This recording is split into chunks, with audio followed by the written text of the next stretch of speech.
Saya teringat pelajaran dulu sewaktu di kampus di negeri seberang. Di hari pertama pelajaran sejarah Amerika 101, sang dosen bercerita, J.P. Kuhn adalah pemimpin ekspedisi pelayaran bisnis pertama yang menggunakan saham sebagai pembiayaan ekspedisi timur jauh untuk mendapatkan biji kepala atau nutmeg. Sehingga bertemu atau bertempur di pulau kecil yang dikuasai Inggris yang bernama Pulau Run di wilayah Ternate Tidore. Sehingga akhirnya terjadi tukar guling atau dalam bahasa bisnis yang terkenal adalah namanya swap share. Inilah deal pertama pertukaran wilayah Pulau Run milik Inggris ditukar dengan New Amsterdam di Amerika.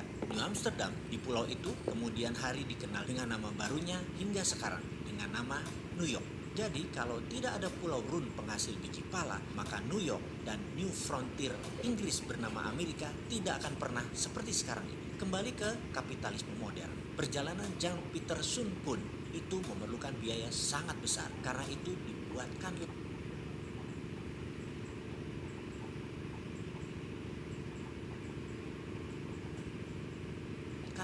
sebuah usaha yang bernama VOC, Dutch East Indies Company, milik berbagai pengusaha Eropa berbasis di Belanda.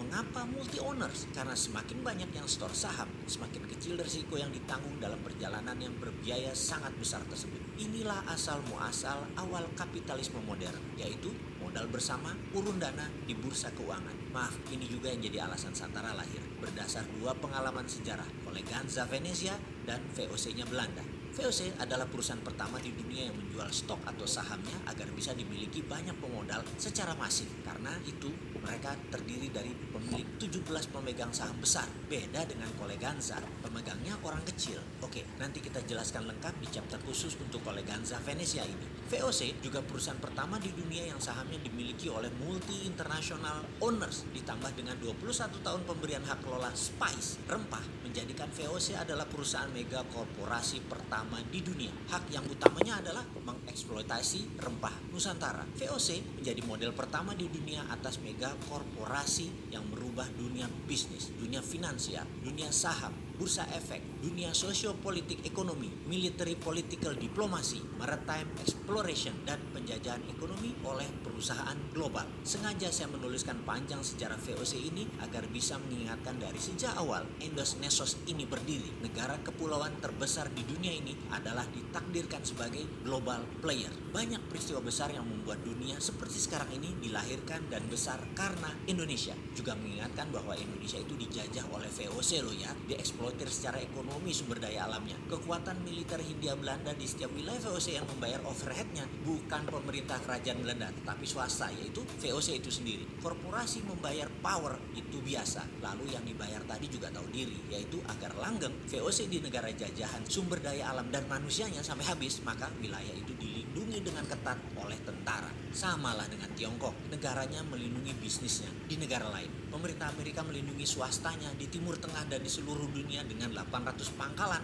mulai dari pangkalan militer fisik yang terlihat hingga safe house. Mudah-mudahan pelajaran beginian bukan menyindir ketika ada pejabat miring ke salah satu karena dia tidak paham geostrategi negara lain. Maaf loh ya, maaf. Biasanya ya kalau tidak paham ya kaki tangan mereka. Wis, itu saja. Kembali ke VOC di Nusantara. Rebutan nutmeg, biji pala yang di zaman itu lebih mahal dari emas karena bisa menyembuhkan wabah penyakit yang melanda Eropa. Jadi new normal setelah wabah penyakit di Eropa secara singkat adalah Inggris dapat Amerika, Belanda dapat Indonesia. Deal bisnis yang merubah peta politik dunia. Kita lompati sebentar ke masa setelah Perang Dunia Kedua di Indonesia. Seperti tadi kita ingatkan, Indonesia memang ditakdirkan sebagai global player dan ini semua tergantung dari siapa yang mengelola negaranya. Kita semua sepakat bahwa Indonesia ada emas. Budaya logam Nusantara salah satu yang terbaik di dunia. Kesuksesan Majapahit menyatukan Nusantara dengan tanpa tumpah darah adalah menggunakan perjanjian logam. Emasnya Majapahit terbukti hingga saat ini ada emas di setiap kerajaan dan kasultanan di Nusantara. Kemudian syarikat dagang yang menyebarkan Islam di Nusantara, terutama tanah Jawa, menggunakan kekuatan emasnya Wali Songo. Hal inilah yang menjadikan Nusantara memeluk Islam tanpa merubah budaya karena masuknya lembut. asli budaya Nusantara, dan kita semua harus berterima kasih kepada Wali Songo dan caranya mereka. Kembali ke emas, Pak Karno tahu sekali cadangan emas Nusantara ini, dan di tahun 1955 sebagai dasar undangan 50 negara hadir di Indonesia dalam konferensi Asia Afrika, karena Indonesia memiliki tangan di atas kekuatan emas tersebut. Cina, India, Pakistan, Mesir, Korea Utara, Kuba, semua tokoh revolusioner semua mengharap dukungan Indonesia. Bayangkan ada Nehru, Gamal Abdul Nasser, Zulfikar Ali Bhutto, Mao Zedong, dan legendaris dunia lainnya hadir di Bandung, kota kecil di negara yang baru 10 tahun merdeka. Karena apa? Itulah obor ala Indonesia, itulah IMF ala Indonesia. Presiden Soekarno tahu kekuatan sumber daya alam nasional. Kalau dijadikan jaminan untuk printing money, maka rupiah bisa lebih kuat dari dolar. Tapi sayang 1000 kali sayang, Pak Karno pemikir tunggal. Di bawahnya tidak siap karena cakar-cakaran kekuatan politik bermanuver, sehingga lupa mengelola tanah air tercinta dan membangun kekuatan pertahanan, terutama